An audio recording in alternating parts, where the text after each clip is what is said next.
లక్ష్మీదేవిని కలశ స్వరూపంగా ఆవాహన చేసుకుని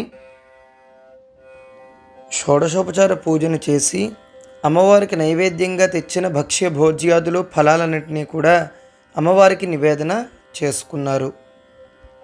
9 పోగులు ఉన్నటువంటి తోరానికి కూడా అర్చన చేసుకుని ఆ యొక్క తోరాన్ని చేతికి కట్టుకున్నారు. ప్రదక్షిణ నమస్కారాలు ఇత్యాది ఉపచారాలన్నిటితోనూ అమ్మవారికి విశేషంగా అర్చన చేశారు. చారుమతితో పాటు అక్కడ ఉన్నటువంటి స్త్రీలందరూ కూడా ప్రదక్షిణ చేయడంతో వారందరికీ కూడా అమ్మవారి అనుగ్రహం వల్ల అనేక సంపదలు కలిగాయి. పూజ అంతా కూడా పూర్తయిన తర్వాత అందరూ కూడా చారుమతి యొక్క గొప్పదనము, చారుమతికి కలిగినటువంటి కళ వల్ల వీరందరికీ కలిగిన భాగ్యాన్ని తలుచుకుంటూ అందరూ కూడా చారుమతిని పొగుడుకుంటూ ఎవరి ఇళ్లకు వారు